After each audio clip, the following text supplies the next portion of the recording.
രാവിലെ എണീറ്റപ്പോൾ കുറച്ച് ലേറ്റായി. അങ്ങനെ ഞാനും കസിനും കൂടി നേരെ വിട്ട് കുളത്തിലേക്ക്. പോണ സമയത്താണെങ്കിൽ വെയിലുണ്ടായിരുന്നു. ഈ വെയിലത്ത് കുളിക്കാൻ നല്ല രസമാണ്. കാരണം എന്താ വെച്ചാൽ ഈ വെയിലത്ത് വെള്ളത്തിൽ ചാടുമ്പോൾ വെള്ളത്തിന്റെ അടിഭാഗം നല്ല ഭംഗിയിൽ കാണാൻ പറ്റും. അതുകൊണ്ട് തന്നെ നീന്താനും രസമാണ്. പിന്നെ കുളത്തിൽ വന്ന നീന്തൽ മാത്രമുള്ള പരിപാടി, ഇതുപോലത്തെ കുറേ പരിപാടികൾ ഉണ്ടാവും. അതൊക്കെയാണ് നിങ്ങൾ ഈ കണ്ടുകൊണ്ടിരിക്കുന്നത്. പിന്നെ ഇതൊക്കെ എപ്പോഴേ സാധിക്കുള്ളൂ, കാരണം കുറച്ച് കാലം കൂടി കഴിഞ്ഞാൽ നമുക്ക് ഇതുപോലത്തെ അവസരം ഇനി കിട്ടുമോ എന്ന് സംശയമാണ്. അങ്ങനെ കുളിയൊക്കെ കഴിഞ്ഞിട്ട് നമ്മൾ നേരെ വീട്ടിലേക്ക് പോന്നു. അത് കഴിഞ്ഞപ്പോൾ ഞാൻ നേരെ മുടി വെട്ടാൻ വിട്ടു. കൂടെ ആദ്യമായിട്ട് നമ്മൾ താടിയും സെറ്റാക്കി. സംഭവം ചെറുതായിട്ടൊന്ന് പാളി, പക്ഷെ കുഴപ്പമില്ല. പിന്നെ വീട്ടിൽ വന്നിട്ട് നമ്മളൊന്ന് ഫ്രഷ് ആയിട്ട് നേരെ നമ്മുടെ ഫ്രണ്ടിനെ കാണാൻ വിട്ടു. കുറെ കാലമായി അവനെ കണ്ടിട്ട്. ആശാ 2 ദിവസത്തെ ലീവിനായിട്ട് നാട്ടിലേക്ക് പോന്നിട്ടുണ്ടായിരുന്നു. അവന്റെ വീട് എത്താനായപ്പോൾ അവൻ വിളിച്ചു പറഞ്ഞു ഒരു 1 hour ലേറ്റ് ആവും വീട്ടിലേക്ക് എത്താൻ. അപ്പൊ പിന്നെ ആ ഒരു സമയം നമ്മൾ യൂട്ടിലൈസ് ചെയ്യാൻ വേണ്ടി നമ്മൾ അടുത്തുള്ള ലൊക്കേഷനിലേക്ക് വിട്ടു. ഞാനാണ് അവന്മാർക്ക് ലൊക്കേഷൻ പറഞ്ഞു കൊടുത്തത്, അകമല ഫോറസ്റ്റ്. ഞങ്ങൾ അങ്ങനെ അവിടേക്ക് എത്തി. ആക്ച്വലി ഗൂഗിളിൽ ലൊക്കേഷൻ കറക്റ്റ് ആയിരുന്നു, പക്ഷെ അവിടേക്ക് എൻട്രി ഉണ്ടായിരുന്നില്ല. പിന്നെ ഇതും കൂടി കേട്ടപ്പോൾ തൃപ്തിയായി. നമ്മളാ കോളനിയിൽ പോയൊക്കെ ആനയുടെ ചവിട്ടടി ഇവിടെ ആന ഉണ്ടല്ലേ?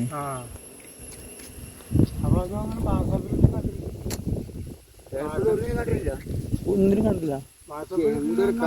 ഒന്നരാടം പേപ്പറിലും ടിവിയിലൊക്കെ കൊടുക്കേണ്ടത് ഇവിടെ ആന ഇറങ്ങിയിട്ടില്ലേ?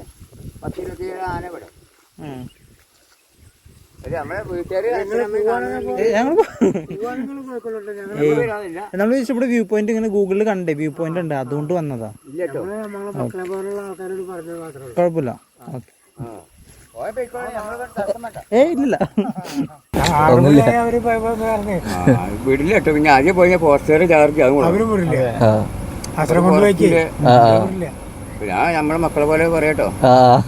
മെയിൻ റോഡില്ലേ, അവിടെ നിന്ന് വിട്ടിട്ട് ഞങ്ങൾക്ക് ഒരു കോളനി ഉണ്ട് അവിടെ. അവിടെ ഇന്നലെ വന്നിട്ടുണ്ട് ചക്ക തെരഞ്ഞിട്ട് അവര് വരണത്. ചക്ക തിന്നാണ്. എന്റെ വീടിന്റെ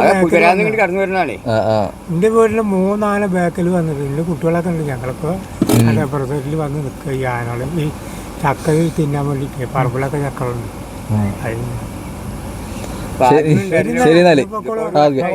ഒരു വട്ടത്തിന് മുകളിൽ ആനകളുണ്ട്. ആ കുതിരാമന്റെ തുരങ്കം വന്നില്ലേ, പാലത്തിന് മുകളിൽ വരുമ്പോൾ വരാലോ. അങ്ങനെ കടന്നുള്ള സാധനങ്ങളാ. വാഴാണി ഡാമിലൊക്കെ ഒന്ന് പോയി അങ്ങോട്ട് ഇപ്പൊ ആരും കടത്തി വിടില്ലല്ലോ. ഇവിടെ അത്രംകുടി ഡാം എന്ന് പറയും, അവിടെ വിടില്ല. അവിടെ കുറച്ച് ചാർജ് ചെയ്യും. ഇവിടെ തങ്ങലിട്ടിട്ടുണ്ട്. നീ ഇപ്പൊ കാട്ടുകൾ തന്നെ പോവുകയാണെങ്കിൽ തന്നെ കണ്ടു കഴിഞ്ഞാൽ പിന്നെ നമുക്ക് തടിയിട്ടില്ല, കുടുംബത്തിൽ എത്താൻ പറ്റില്ല. ഇനിയിപ്പോൾ ഞാനുടെ ചവിട്ടുകൊണ്ട് ചാവണ്ടല്ലോ വെച്ചിട്ട് ഞങ്ങൾ അവിടെ നേരെ തിരിച്ച് അവൻ്റെ വീട്ടിലേക്ക് തന്നെ പോകുന്നു. കാരണം ഈ ഒരു സമയം കൊണ്ട് ഏകദേശം 1 hour കവറാവും ചെയ്തു. പിന്നെ അവിടെ നിന്ന് അവനെയും കുട്ടി നേരെ തൃശ്ശൂർക്ക് പോകുന്നു. അവൻ എന്തായാലും രാത്രിക്കുള്ള വണ്ടിയിൽ തിരിച്ച് വർക്ക് ലൊക്കേഷനിലേക്ക് പോകാനുള്ളതാണ്. അങ്ങനെ അവനെ യാത്രയാക്കി നമ്മൾ നേരെ വീട്ടിലേക്ക് പോകുന്നു. അപ്പോൾ എന്തായാലും അടുത്ത സ്റ്റോറിയിൽ കാണാം.